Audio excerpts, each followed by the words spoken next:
Hello po, good afternoon. So para lang po sa audience natin, pwede pong introduce yourself, ano po yung pangalan nyo, ano po yung ginagawa nyo, mga ganun po. Okay, ako si Professor Sopronio Dulay ng Pasig Eastern University. Bali ang full-time management professor ako. Pero ako rin ang head ng House of Dula. Representing, may organisasyon kami, United Royal Houses of the Philippines.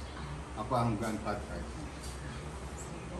So, sa una pong tanong namin is, sabi daw na si former President Gloria Macapagal Arroyo descended from the Lacandula of the historic Kingdom of Tondo. So, to give us an overview lang, how does Gloria Arroyo relate to the Lacandula?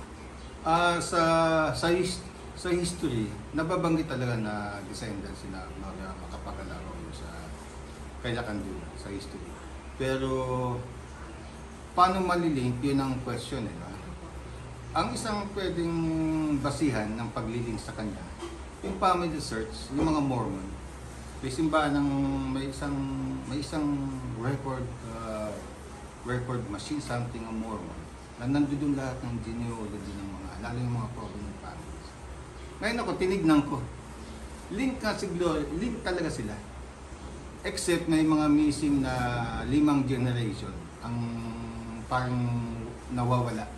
Pero kung ma-fill up pa nila yon, sila naman mag-fill up ng kasi. Nakaling sila sa Batang Dula, yung eldest son ni Lacandula. Nakaling talaga. So, in relation to that question, do you think that this genealogy has influenced yung former president and even his late father, former President Diosdado Macapagal, sa success nila sa politics? Siyempre, dahil ang paniniwala nila is descendant sila ng the last king of Tondo. Yung nobility, yung sense of nobility nila, saka the way they will decide, influensyado yun. Siyempre, they have a name to protect, di ba? At saka, mahiya sila sa ibang descendant. May iba pa pala. So, kaya ang mahirap lang, medyo nagkamali si Gloria ng bandang uli, no? Yung mga plunder, yung mga kaso-kaso niya. Yung mga ganon, tinutuloy namin yung personal fortune niya, kumbaga. No? Pero medyo sumama ng konti ang katulad namin mga descendant, medyo hindi kami natuwa. Kasi nadungisan, kumbaga. Kaya he has to really do good, no? To recover. Yung, ano po, yung status po? Status, na-earn na nila yun. Yung status, wala nang problema sa kanila. Naging presidente si Diosdado Macapagal, siya naging presidente. Kailang, yung isang mali, alam mo sa Pilipinas, magkamali ka lang ng konti, parang nabura na lahat. No? Kaya kailangan i-recover. At saka isa pang problema sa mga Macapagal. Sa history nila, parang yung Macapagal side. Yung Macapagal side, yung Juan Macapagal, doon sila descendant eh. Yun ang nakakonek kay Lacandula. Yung Juan Macapagal na yun, kumampi sa Castilla. In fact, may rebellion, gusto nang lusubin ng mga native chieftain ng mga Kasila sa Intramuros. Galing pang Pangasinan, mga malong revolt ang tawag eh. Yung Juan Macapagal, pinigil niya yung mga pag-aalsa. And ang masama doon, parang proud sila doon.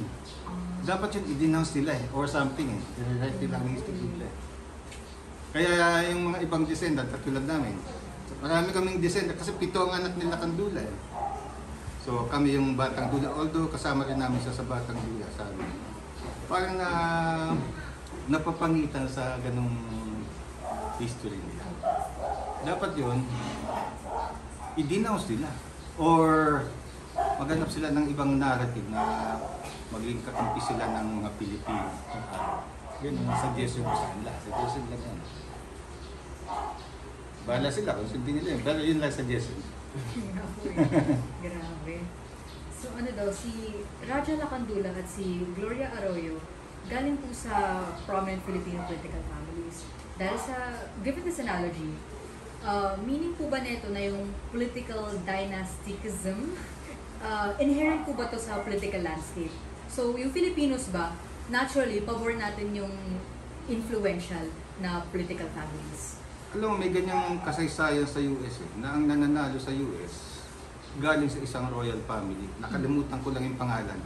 Pati na si Trump, galing sa royal family. Sa Pilipinas, parang ganun din. Tama? Si Digong, do you know that Digong is also has a relationship with Lacandula also? Oh, si Digong, si Gloria.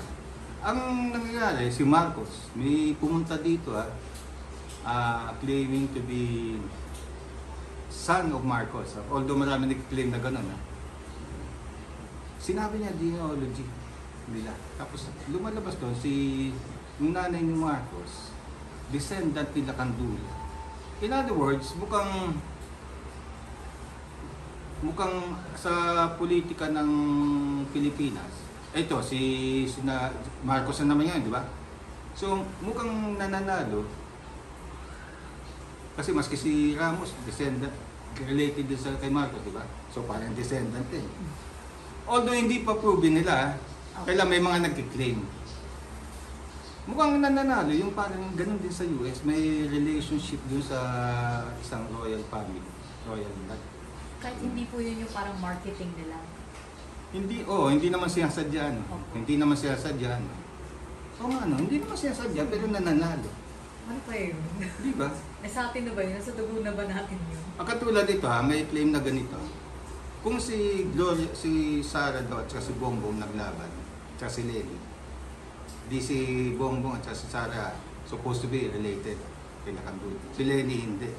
So isa daw kay Bongbong kasi Sarah mananalo. Nung elections pa po? Hindi, nung previous election. Kung hindi nag-unite si Sarah at saka si Bongbong. Ganun. So, ang lumalabas, parang sa US din, may isang myth, tawagin na natin myth, na pag-related sa isang or connected sa isang royal family, mas parang hindi ata alam kung by accident or by design, parang mas nananalo sila. Bakit kayo? Magandang research paper. Magandang research paper yan. Ano ang impact nila sa tao, di ba? Yung mga ganun na genealogy of history. Kaya if you notice, si Marcos, pinapakalat yung Maharlika. Di ba? Pinapakalat. Si Digong din, pinakalat niya sa side ng, although tago nakakarating lang sa aming mga descendant na related din daw sila. It has to be proven, pero may impact na. May impact na. Pero interesting ganun kasi kung pag-iisipan mo yung kung paano yung tumatatak sa puso yung mga politicians, hindi yun yung unang hindi yun yung unang tactic na papasok sa isip mo. So, Hindi, no? Interesting. Parang pang-legitimize Opo. Di ba? Alam ba, advertising. Tapos nakita, banta ulit naisip, ito related to sa former king of Manila. Parang nale-legitimize sila, no? Parang ganun siguro ang effect. Kahit wala namang connect. Di ba? Walang relevance. Walang relevance, di ba? Grabe. At saka wala naman silang effort na i-project talaga. Opo. Parang, Sa kwento lang, sa kwento. baka din, hindi lang sa major na yung mga pinapalabas nila. Dahil sa mga, lang din, sa gilid-gilid. Sa bulungan, Lahat. parang sa subconscious mo ipapasok. Parang yung Maharlika actually. Grabe. Parang sa subconscious mo papasok. Hindi naman sila nag-advertise ng ganyan. Bakit yung mga technique? Diyos ko. And ano po, yung sa huling tanong ko, yung bansa po natin, may complex history sa favoritism sa political families.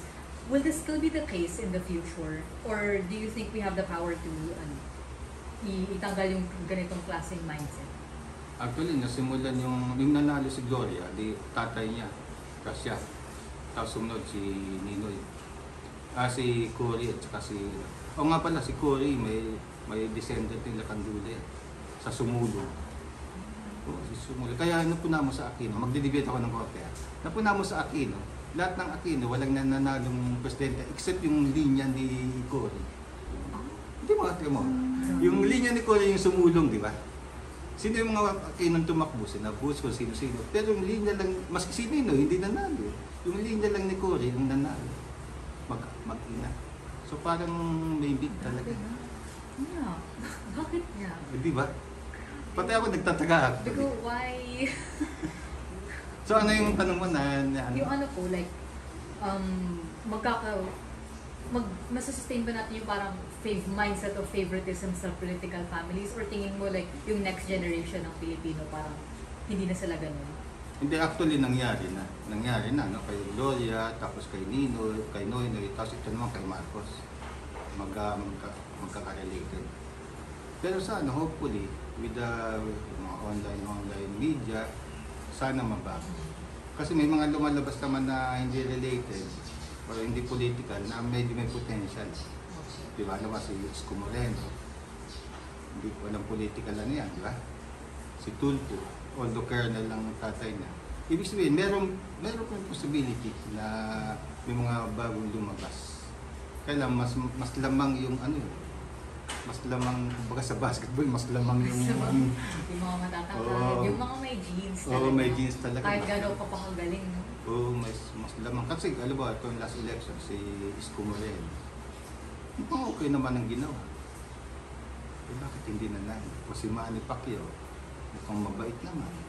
Bakit hindi nanalo? Bakit ang nananalo? Yung, kumbaga sa may genes, may DNA talaga na ano ba?